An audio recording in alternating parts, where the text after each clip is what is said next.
पांडवों तथा कौरवों का जन्म। एक बार राजा पांडु अपनी दोनों पत्नियों कुंती तथा माद्री के साथ आखेट के लिए वन में गए। वहां उन्हें एक मृग का मैथुनरत जोड़ा दृष्टिगत हुआ। पांडु ने तत्काल अपने बाण से उस मृग को घायल कर दिया। मरते हुए मृग ने पांडु को शाप दिया, राजन, तुम्हारे समान क्रूर पुरुष इस संसार में कोई भी नहीं होगा। तूने मुझे मैथुन के समय बाण मारा है, अतः जब कभी भी तू मैथुनरत होगा तेरी मृत्यु हो जाएगी।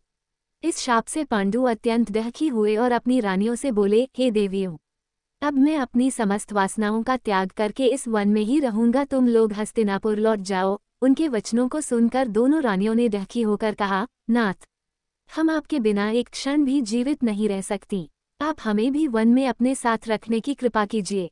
पांडु ने उनके अनुरोध को स्वीकार करके उन्हें वन में अपने साथ रहने की अनुमति दे दी। इसी दौरान राजा पांडु ने अमावस्या के दिन बड़े बड़े ऋषि मुनियों को ब्रह्मा जी के दर्शनों के लिए जाते हुए देखा। उन्होंने उन ऋषि मुनियों से स्वयं को साथ ले जाने का आग्रह किया। उनके इस आग्रह पर ऋषि मुनियों ने कहा, राजन, कोई भी निःसंतान पुरुष ब्रह्मलोक जाने का अधिकारी नहीं हो सकता, अतः हम आपको अपने साथ ले जाने में असमर्थ हैं। ऋषि मुनियों की बात सुनकर पांडु अपनी पत्नी से बोले, हे कुंती, मेरा जन्म लेना ही वृथा हो रहा है, क्योंकि संतानहीन व्यक्ति पितृ ऋण, ऋषि ऋण, देव ऋण तथा मनुष्य ऋण से मुक्ति नहीं पा सकता। क्या तुम पुत्र प्राप्ति के लिए मेरी सहायता कर सकती हो? कुंती बोली, हे आर्यपुत्र, दुर्वासा ऋषि ने मुझे ऐसा मंत्र प्रदान किया है जिससे मैं किसी भी देवता का आह्वान करके मनोवांछित वस्तु प्राप्त कर सकती हूँ। आप आज्ञा करें, मैं किस देवता को बुलाऊं? इस पर पांडु ने धर्म को आमंत्रित करने का आदेश दिया। धर्म ने कुंती को पुत्र प्रदान किया जिसका नाम युधिष्ठिर रखा गया। कालांतर में पांडु ने कुंती को पुनः 2 बार वायुदेव तथा इंद्रदेव को आमंत्रित करने की आज्ञा दी। वायुदेव से भीम तथा इंद्र से अर्जुन की उत्पत्ति हुई। तत्पश्चात पांडु की आज्ञा से कुंती ने माद्री को उस मंत्र की दीक्षा दी। माद्री ने अश्वनी कुमारों को आमंत्रित किया और नकुल तथा सहदेव का जन्म हुआ। एक दिन राजा पांडु माद्री के साथ वन में सरिता के तट पर भ्रमण कर रहे थे। वातावरण अत्यंत रमणीक था और शीतल मंद सुगंधित वायु चल रही थी। सहसा वायु के झोंके से माद्री का वस्त्र उड़ गया। इससे पांडु का मन चंचल हो उठा और वे मैथुन में प्रवृत्त हुए ही थे कि शापवश उनकी मृत्यु हो गई।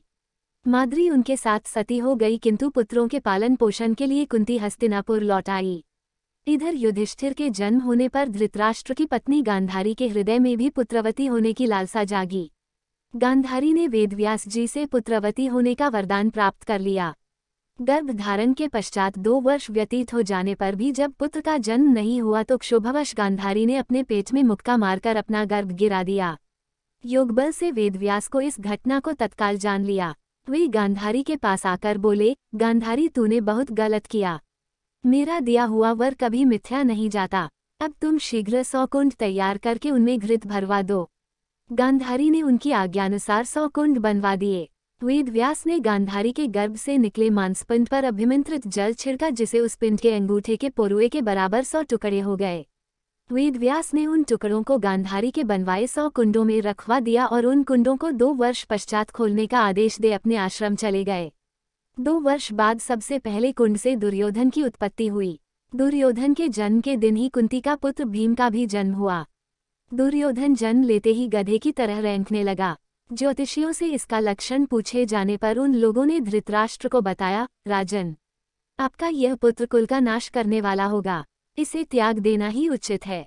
किंतु पुत्रमोह के कारण धृतराष्ट्र उसका त्याग नहीं कर सके।